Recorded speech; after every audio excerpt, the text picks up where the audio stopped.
Hello, my name is Rudy, and today I'm going to be describing my experience with the Coordinated Management of Meaning Theory, or CMM for short.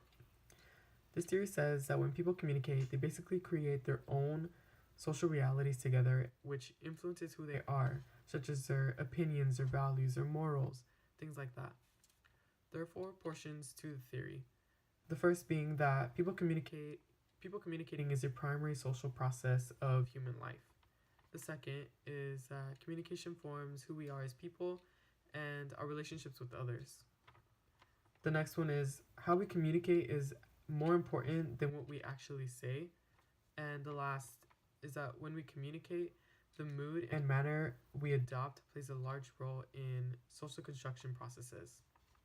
So the portion of the theory that I'm going to be focusing on mainly is the idea that people co-construct their social realities. I was able to apply and analyze this portion in my work environment. So to give a little background, I was recently hired at American Eagle, which is a retail store for those of you that don't know. And in the beginning, the work environment was very quiet and very professional. My coworkers and I hardly ever spoke about anything personal, since we were strictly there to do work. I had no knowledge of who they were to begin with. I had no knowledge of the work environment since I had never worked there before. So for a while, I was a little shocked, especially because I don't like being around people who aren't open to talking or people who aren't open enough to share their experiences of the world. So I thought, okay, things need to change around here. So since the theory says we create our realities and our social worlds, I realized I had the power to change this environment. So I communicated with my coworkers. At first, it was more about work, and I was trying to get a sense of who each of them were before I began to really dive into getting into deep conversations. So I began asking them basic small talk questions like, where are you from? Where do you go to school? How old are you? Things like that. This immediately began to change the mood, and it really affected the environment. My coworkers began to open up more and started to asking me questions also, so I was also getting feedback from them. One of the biggest bifurcation points through the entire process was when we discovered we all went to UTSA. That was a really big eye-opener for us, and it allowed us something to build a relationship upon and discuss something that we all had in common. So we realized we had some classes together also, since some of us were all communication majors. Through all of that, we really began to see some kind of relationship build up, and we all got a lot closer together.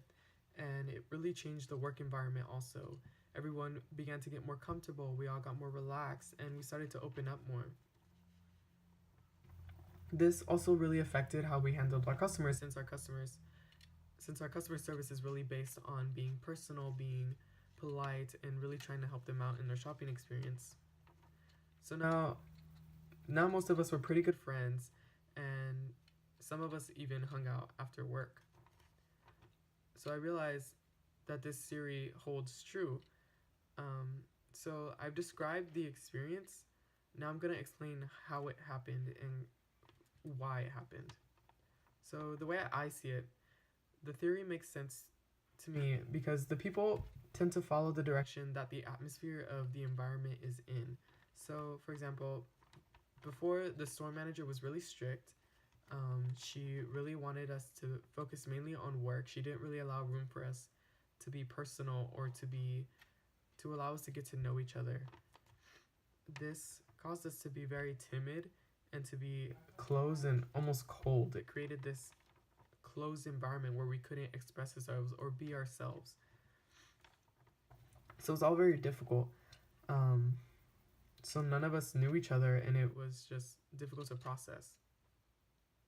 But then we began to know each other, and we began to understand who we were as people, who we were as individuals. So it allowed us to express ourselves more freely. And it made us more comfortable in the environment. So through all of that, that created a sense of unity between us. And of course, there were boundaries in the topics and conversations that we all had. And we especially avoided a lot of them because we were there to work to begin with. You know, we're in the work environment, so we have certain things that we can and can't talk about. And especially if it was something that some of us didn't agree on. So, like, for example, if someone was a religion or wasn't a part of any religion, you know, we had to set that aside and really agree on something, or not even agree at all, just not speak about it, because we had to coexist in the work environment to help our customers, you know, because they are the priority, not us. One of the main things that I learned is that we all have our boundaries and our differences. So when we learn these things, we get a sense of who we are and we understand better. And we understand how to coexist and relate to each other, even though we all have our differences. All of that is part of the social process. So to wrap this up, it all starts with you and your intentions. We create worlds that surround us by interacting with others and sharing our experience of the world. It's important, especially since we're all different, and we should all strive to be more empathetic and open up to new ideas and opinions. So ask questions and be curious. People are like puzzles. We're all just trying to figure out how we fit together. We're all trying to understand what kind of piece we are and how we all fit together. Thank you.